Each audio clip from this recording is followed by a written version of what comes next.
Hi everyone, in this video, I'm going to be talking about the 3-speech presentation assignment. This is the first speech that you will be giving for your public speaking course. The purpose of this assignment is to introduce structure and organization into your speech writing. I'm sure at some point in your life you've written an expository essay. Well, this is similar to that except that you're giving a presentation or speech instead of submitting a paper. In terms of topic selection, you're going to think about something that interests you or is significant to you. So you might ask yourself, hey, what's something that I'm interested in? Or what's something that is really significant to me? And you're going to give 3 examples to support that. So basically, you're just going to tell your audience, hey, these are the 3 things that make this topic interesting or significant to me. And that could be a person, a place, a thing, etc.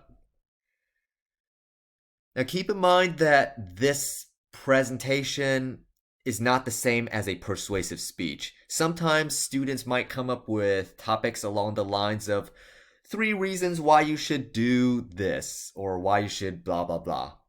That's more of a persuasive genre, and you will be doing that later on in the semester, but right now the focus is to tell your audience about something that is interesting or significant to you rather than convincing them to think or do something a certain way. You are allowed to use one 3x5-inch single-sided note card. However, the goal is to present extemporaneously. So even though you're allowed to use one note card, you should practice until you can give the speech naturally with minimal notes. So think of it like you're having a conversation with someone in an unscripted manner. All right, let's talk about the required components.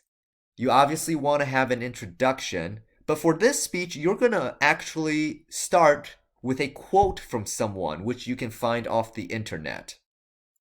Now, of course, you want to explain why this quote is relevant to your topic. You will also need to include a thesis statement, which is basically the main idea of your speech. After that, you're going to include a preview statement. Now, keep in mind, a preview statement and a thesis statement are not the same thing. A preview statement is a 1-sentence summary of the 3 things that you are going to talk about in your speech, while a thesis is a 1-sentence summary of the main idea. So a preview statement is gonna go something like, today I'm going to talk to you about X, Y, and Z. All right, let's talk about transition statements. Transition statements are statements that you're going to include in between your main ideas, and their purpose is to conclude the previous main point and introduce the next point. So you're telling the audience, hey, I just finished talking about this, now I'm going to move on to talking about that. So you might say something along the lines of, now that I've finished talking about X, I will now discuss Y.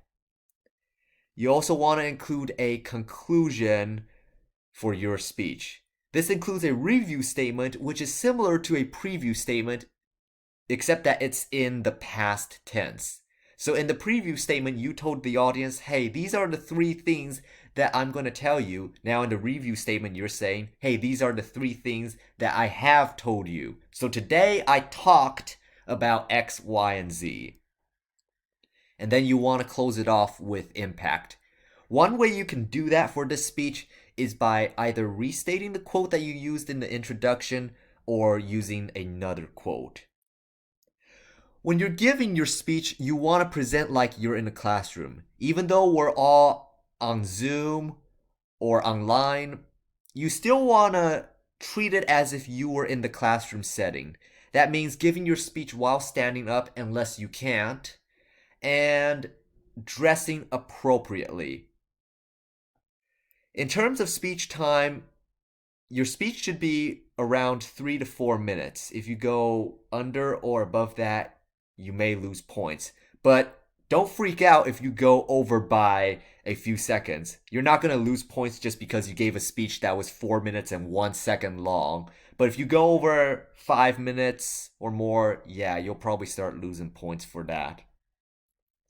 You will need to do a speech outline that's full sentence and typed up.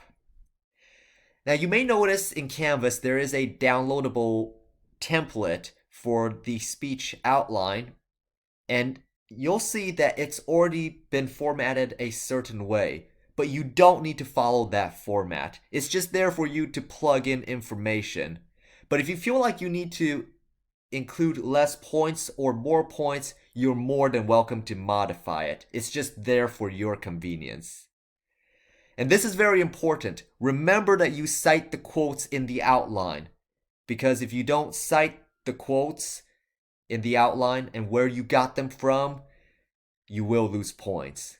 And we're gonna do this in APA format.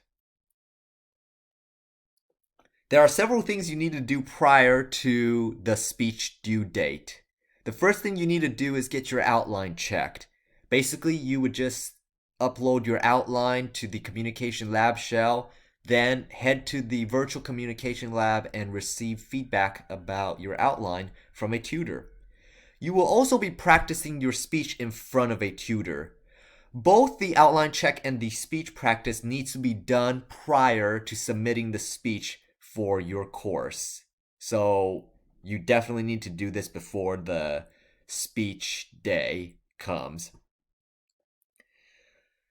You will be submitting your typed up outline to your professor as well as a unedited version of your recorded speech. Now, it can be very tempting to edit stuff or re-record a speech. However, the purpose of this course is for you to practice giving a presentation naturally.